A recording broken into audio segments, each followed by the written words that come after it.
예, 전기 설비는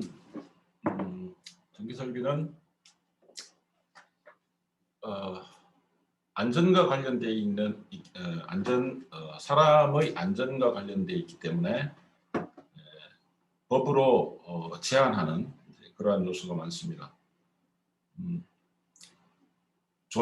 전기를 활용하는 조명 같은 경우는요, 이것이 사람이 활동하는 곳에는 조명 설비가 다 돼 있어요.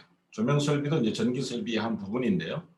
어, 사람이 활동하는 곳에는 반드시 조명 설비가 돼 있다. 자, 그래서 전기 설비의 한 부분인 조명 설비는 반드시 이제 전력선에 연결돼 있어야지 조명 설비가 기능을 할 수가 있죠. 따라서 사람이 있는 곳에는 현대의 문명 사회는 사람이 있는 곳에는 반드시 전기가 있다. 그런데 그 전기는 사람을 심각하게 다치게 하거나 또는 사람의 재산을 완전히 이제 망실시키거나 완전히 없애버린다는 거죠. 또는 또 사람의 생명을 해칠 수도 있다 하는 그런 것입니다. 그러니까 전기가 있음으로 인해서 사실 뭐 우리가 요새 뭐 4차 산업혁명이라고 뭐 얘기들을 많이 하는데요. 산업 전체가 뭐 혁명적으로 바뀐다 해서 산업혁명이라고 그러는데 지금 4차라 그러잖아요. 지금까지 이전에 3차에 걸친 산업혁명이 있었다는 거고, 근데 그 2차 산업혁명이 바로 2차 산업혁명을 유발한 게 전기였어요. 그래서 전기가 나타남으로 인해서 인류 사회는 아주 혁명적인 변화를 이제 겪게 됐죠. 그래서 우리 인류 역사를 완전히 뒤바꿔버린 그런 중요한 기능을 한 전기이지만, 그러나 전기는 조심해서 다뤄야 되고, 전기는 잘못 사용하면 사람을 해할 수도 있습니다. 그래서 법으로 그 규격과 설치와 사용에 대해서 법으로 제한을 합니다. 우리가 보는 이제 우리가 실제적으로 공부하는 그 전기 설비에서 원래는 이제 발전부터 다루죠. 발전부터 다루는데 발전 파트는 발전 공학에서 굉장히 그 공학적으로 이제 자세하게 다루고요. 그래서 발전소로부터 일단 전기가 생성이 됐다 하는 그 시점부터 따집니다. 그 시점부터 따져가지고 전기를 사용하는 곳을 갖다가 수용가라고 해요. 수용가. 전기 에너지를 소비하는 곳을 수용가라고 불러요. 수용가. 수용가는 공장도 있고 또는 뭐 병원, 학교와 같은 어떤 공공시설도 있고 일반 가정과 같은 어떤 그 개인들도 있죠. 그래서 전기 설비는 전기 에너지가 발생된 이후죠.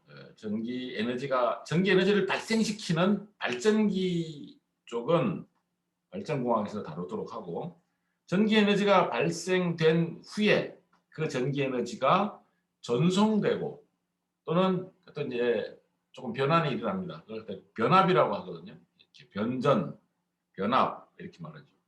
그래서 송전, 변전, 그다음에 배전, 그리고 전기 에너지의 소비, 여기에 이르는 그 과정에 있는 모든 설비들을 이제 일컫는데, 이게 거의 대부분 전기 설비는 그러면 언제 하나요? 전기 설비는 이러한 규격과 범위에 의해서 언제 전기 설비를 이제 설치하고 사용하나요? 사용은 전기 설비가 들어간 건축물이 지어지고 난 이후에, 전기 설비의 설치는 언제? 건축물이 지어지면서, 공장이 됐든 학교가 됐든 또는 도시 전체가 됐든 신도시를 만들 때 그 신도시를 만들면서 변전 설비를 해줘야지 됩니다. 여기 천안시 같은 경우도 저쪽 구성동에 천안시를 위한 변전 설비가 아주 대형으로 건설이 되어 있습니다. 그래서 도시에는 그런 그 변전 설비가 되어 있고요. 또 뭐 변전 설비는 뭐 하나만 있지 않습니다. 거기서 다시 또 수용가 오기 전에 한 번 더 변전을 해주죠. 그래서 변전 설비 한 번 더 있습니다. 그래서 보통 우리가 그 뭐죠? 전봇대라고 그러는데 우리는 이제 지지대라고 합니다. 우리 보통은 우리가 전봇대라고 부르지만은 전기 설비에서는 지지대. 지지대에 이렇게 원통형으로 올라가 있는 그것도 변전 설비입니다. 그래서 그런 도시를 위한 변전 설비도 만들어지고 또 수용가를 위한 변전 설비도 있고 그렇습니다. 그래서 이러한 그리고 이러한 제반 설비를 이제 전기 에너지의 전송 또는 변전, 그다음에 전기 설비, 전기 에너지의 소비, 사용 여기에 이르는 모든 설비를 이렇게 말합니다. 그것들이 다 법이 정한 규격에 의해서 안전하게 사용되어야 된다. 그래서 안전하게 전기 에너지를 전송시키고 그 전기 에너지를 소비하기 위한 그러한 설비들 이제 전기 설비라고 하겠습니다. 그래서 전기 설비의 완성은 이제 건축물이 지어지는 것이 완성되고 그 이후부터 전기 에너지를 전기 설비를 통해서 사용하게 된다 하는 거죠. 자, 그래서 여기 그림에 보면 전기 설비의 정의에 대해서 이렇게 그림으로 되어 있습니다. 발전 설비로부터 변전 설비를 거치고 송전 설비를 거치고 또다시 변전 설비를 거치고 그다음에 배전 설비를 거쳐서 수용가 설비, 그죠? 수용가. 일반 수용가가 있고 수용가 설비라는 것이 있다는 거죠. 그러니까 우리가 그림으로 이렇게 전기 설비를 그림으로 전력의 발생, 전기 에너지의 발생과 소비에 대해서 그림으로 이렇게 나타낼 수가 있습니다. 자, 그래서 전기 설비의 정의를 내려보면 전기 설비라고 하면 발전, 송전, 변전, 배전, 그죠? 발전, 송전, 변전, 배전, 그리고 전기 사용을 위하여 설치하는 기계, 기구, 그죠? 그리고 댐, 수로, 저수지, 전선로, 보안통신 선로 등 기타 설비를 말한다. 전기 설비라고 하는 것은 발전, 송전, 변전, 배전 또는 전기 사용을 위하여 설치하는 기계 및 전선로 등의 설비를 말한다.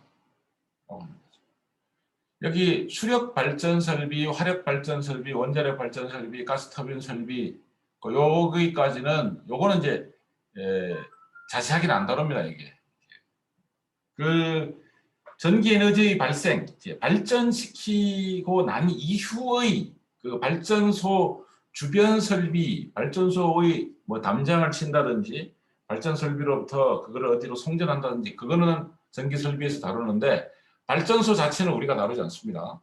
그거는 우리 발전공학에서 다루고요. 그래서 발전 설비, 크게 발전 설비, 송전 설비, 변전 설비, 배전 설비. 그래서 전기 수용가 설비 이렇게 나옵니다. 발전 설비, 송전 설비, 변전 설비, 배전 설비, 전기 수용가 설비를 합쳐서 전기 설비라고 한다라고 하는 거죠. 이런 뭐 선박, 차량, 항공기에 설치하는 것들은 전기 설비에서 제외시킵니다. 이 설비에서 이것들은 제외시킵니다. 우리 재밌는 농담들이 있었죠. 뭐 자동차에 낮에도 라이트를 켜고 가니까 어떤 할머니가 야, 전기세 많이 나온다. 낮에는 불 꺼라. 뭐 그렇게 말했다고 하는. 그래서 자동차에도 전기 설비가 들어가요. 자동차에도 전기 설비가 들어가지만 그거는 우리가 다루지 않는다는 거죠. 비행기에도 들어가고 배에도 들어가죠. 하지만 그거는 전기 설비에서는 다루지 않는다. 자, 전기사업법이라는 것이 있습니다. 전기사업법은 전기설비의 공사, 유지, 운영에 관한 필요사항을 정한 것이다 하는 거죠. 왜 그런가? 왜 그런 걸 정했는가? 공공의 안전을 확보하기 위해서다. 공공의 안전을 확보하기 위해서다. 그래서 전기사업법에서 정하는 전기설비는 사업용 전기설비, 자가용 전기설비, 일반용 전기설비 이렇게 전기사업법에서 말하는 것은 이러한 세 가지가 있다 하는 겁니다.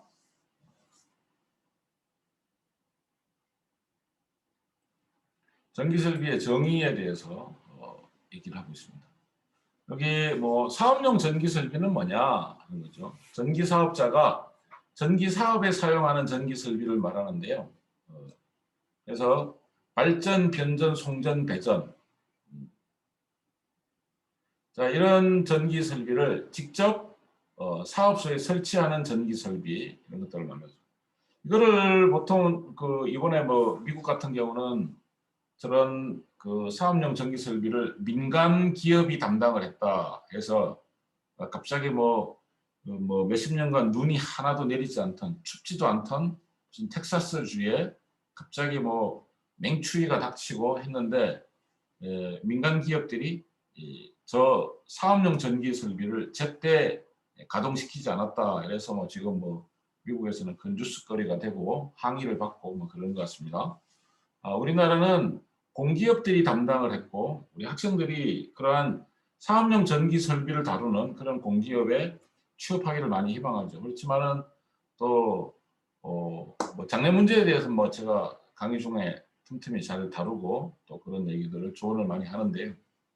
어쨌든 한 그런 우리나라 공기업의 이제 문제가 뭐냐면 한 10년 지나고 나면 그 없어지는 그런 공기업들이 많아요. 그러니까 민간 기업으로 이제 바뀌는 거죠. 그래서 대표적인 민간 기업으로 바뀐 대표적인 공기업들 역대 보면 주식회사 포스코 옛날에 포항제철공사였습니다. 포항 공기업이었습니다. 지금은 주식회사 포스코 민간 기업이 됐죠. 그다음에 우리가 잘 알고 있는 SK텔레콤, SK텔레콤도 원래는 한국이동통신공사였습니다. 한국이동통신공사가 SK텔레콤으로 민영화가 됐습니다. 또 주식회사 KT도 뭐 우리 나이대에 있는 사람들이 이제 대학을 졸업할 때 전자공학과 졸업했는데 전자공학과를 졸업할 때는 가장 인기가 있었습니다. 전기통신공사였습니다. 지금은 주식회사 KT가 됐죠. 공기업들이 자꾸 근데 이제 한전은 왜 아직 민간 기업으로 아니 미국 같은 일이 생길까봐 핵심적인 사업용 전기 설비를 공기업이 맡고 있고요. 발전 설비 쪽은 좀 이렇게 이제 민영화를 많이 했습니다. 발전 설비 쪽은. 그래서 과거에 비해서는 한 50% 정도를 분사를 하고 회사를 나누고 민영화를 많이 하더라 하는 거죠. 그렇지만 아직도 그런 10년 후에 뭐가 민영화될지 모르는데 학생들은 좀 여전히 저런 사업용 전기 설비를 맡은 그러한 공기업에 들어가기를 많이 희망하고 있습니다. 자가용 전기 설비라고 하는 거는요. 여기 이제 그 사업용 전기 설비나 또는 일반용 전기 설비 이외의 이제 전기 설비를 말하는 거죠. 그래서 적용 범위에 대해서는 여기 1번에서부터 4번까지 나와 있습니다. 그래서 이런 거는 대부분 이제 공공 전기 설비가 안 들어가든지 안 간다든지 또는 유사시에 대비해서 공공 전기 공급망이 차단되거나 또 도달할 수 없는 곳에서 보통 자가용 전기 설비를 이제 하고 있습니다. 자가용 전기 설비의 특징은 전력을 공급하는 회사의 사이에 어떤 그 안전상 어떤 책임이 어디까지냐 이런 것들을 설정을 반드시 해줘야지 됩니다. 그리고 안전 관리자가 반드시 있어야지 됩니다. 그런 점들이 이제 주의할 점이죠.